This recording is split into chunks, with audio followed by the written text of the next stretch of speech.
दोस्तों, आज हम एक ऐसे प्रोजेक्ट की बात करेंगे जो सचमुच दिमाग को हिला देता है। इजराइल का नेशनल वाटर कैरियर, या जैसा लोग इसे बुलाते हैं, इजराइल का गजब का वाटर हाईवे। ये कोई साधारण इंफ्रास्ट्रक्चर नहीं, बल्कि एक ऐसा कमाल है जिसने इजराइल के पानी के संकट को पूरी तरह बदल दिया और दुनिया के लिए एक शानदार मिसाल कायम की। सोचिए, एक रेगिस्तानी मुल्क जहां पानी की जबरदस्त कमी थी, आज इतना पानी पैदा करता है कि वो दूसरे देशों को भी भेजता है। आखिर ये चमत्कार हुआ कैसे? आज हम इसकी पूरी कहानी, इसका इतिहास, डिजाइन, मुश्किलें और वैश्विक असर को गहराई से जानेंगे। तो बने रहिए इस रोमांचक सफर के लिए। लेकिन उससे पहले हमारी आपसे एक छोटी सी गुजारिश है। अगर आप हमारे चैनल पर पहली बार हैं तो कृपया इसे सब्सक्राइब करें, और अगर ये वीडियो आपको पसंद आए तो लाइक करना ना भूलें। चलिए सबसे पहले समझते हैं कि इजराइल को इतना विशाल कदम उठाने की जरूरत क्यों हुई। इजराइल ज्यादातर रेगिस्तानी इलाका है, जहां बारिश सिर्फ सर्दियों में होती है, वो भी मुख्य रूप से उत्तरी हिस्सों में। 1948 में जब इजराइल बना, तब से ही पानी की किल्लत एक गंभीर मुसीबत थी। सी ऑफ गैलीली, जो इजराइल का सबसे विशाल ताजा पानी का झील है, उसका जलस्तर 2008 में इतना गिर गया था कि वो खतरे की काली रेखा के पास पहुंच गया। यानी झील में नमक का रिसाव होने का डर था, जो इसे हमेशा के लिए बर्बाद कर सकता था। किसानों की फसलें तबाह हो रही थीं और पड़ोसी देशों जैसे सीरिया में भी सूखे ने खेतों को उजाड़ दिया था। ऐसे मुश्किल हालात में इजराइल ने फैसला लिया कि पुराने पानी के स्रोतों पर निर्भर रहना अब काम नहीं करेगा। इसलिए उन्होंने अपने पानी के प्रबंधन को पूरी तरह बदलने का इरादा किया, और इस बदलाव का केंद्र था नेशनल वाटर कैरियर, यानी हमारा वाटर हाईवे। तो ये नेशनल वाटर कैरियर आखिर है क्या? ये एक विशाल जल परिवहन प्रणाली है जो 1964 में बनकर तैयार हुई। इसका मुख्य मकसद था सी ऑफ गैलीली से पानी लेकर मध्य और दक्षिणी इजराइल तक पहुंचाना, जहां लोग ज्यादा हैं और रेगिस्तान भी। ये सिस्टम 130 किलोमीटर लंबा है, जिसमें पाइपों का जाल, खुली नहरें, सुरंगें, जलाशय और पंपिंग स्टेशन शामिल हैं। हर घंटे ये 72,000 क्यूबिक मीटर पानी ले जा सकता है, यानी एक दिन में लगभग 1,77,00,000 क्यूबिक मीटर। जरा अंदाजा लगाइए कितना जबरदस्त पैमाना है। इसमें खास पंपिंग स्टेशन है जो पानी को ऊंचे इलाकों तक पहुंचाते हैं। ये सिस्टम न सिर्फ स्मार्ट है, बल्कि गुरुत्वाकर्षण और पंपिंग का शानदार मिश्रण इस्तेमाल करता है ताकि पानी हर कोने तक जाए। अब थोड़ा इतिहास में चलते हैं।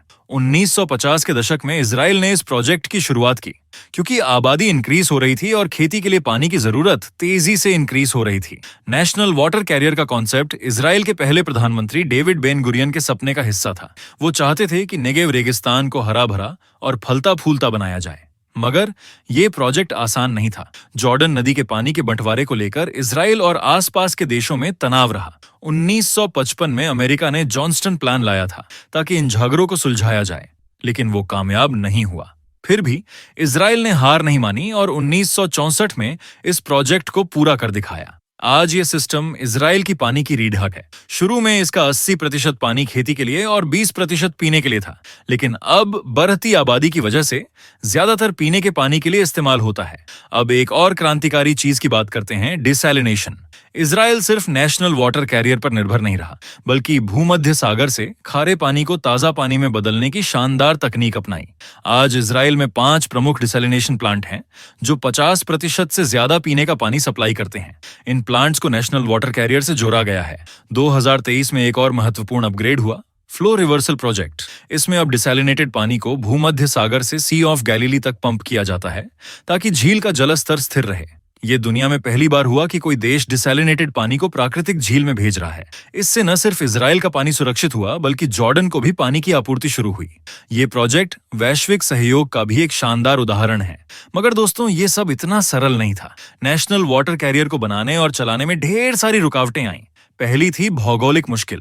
इजराइल में ऊंचाई नीचाई वाले इलाके हैं, तो पानी को ऊपर की ओर ले जाना तकनीकी रूप से जटिल था। दूसरी थी राजनीतिक तनाव। जॉर्डन नदी के पानी के बंटवारे को लेकर अरब देशों के साथ टकराव रहा। तीसरी थी पर्यावरणीय चिंताएं। डिसैलिनेशन प्लांट्स ग्रीन हाउस गैसें छोड़ते हैं और खारे पानी का डिस्चार्ज समुद्री जीवन को नुकसान पहुंचा सकता है। साथ ही सी ऑफ गैलीली के इकोसिस्टम को बचाना भी जरूरी था। इजराइल ने इन समस्याओं का सामना किया और केमिकल फ्री फिल्ट्रेशन सिस्टम्स और ड्रिप इरिगेशन जैसी उन्नत तकनीकों का इस्तेमाल किया, जो पानी की बर्बादी को कम करता है। इन नई तकनीकों ने इजराइल को पानी के प्रबंधन में दुनिया का सिरमौर बना दिया। अब इसके वैश्विक असर की बात करते हैं। आज इजराइल अपनी जरूरत से 20% ज्यादा पानी पैदा करता है और अपनी पानी की तकनीकों को दुनिया भर में निर्यात करता है। दुनिया के सूखे इलाके जैसे यूटा या मध्य पूर्व के देश इजराइल के मॉडल को बारीकी से देख रहे हैं। ये वाटर हाईवे न सिर्फ इजराइल के लिए बल्कि पूरी दुनिया के लिए एक प्रेरणा है। इसने साबित किया कि जरूरत आविष्कार की मां है। जब पानी की कमी थी तब इजराइल ने न सिर्फ अपनी मुश्किल हल की बल्कि सस्टेनेबिलिटी और संरक्षण का एक मॉडल दुनिया को दिया। एक और मजेदार बात, इजराइल में पानी को सबकी संपत्ति माना जाता है और बच्चों को स्कूल से ही पानी बचाने की सीख दी जाती है, जैसे नहाते वक्त नल बंद करना या ड्यूल फ्लश टॉयलेट्स का इस्तेमाल। ये सोच हम सभी के लिए एक महत्वपूर्ण सबक है।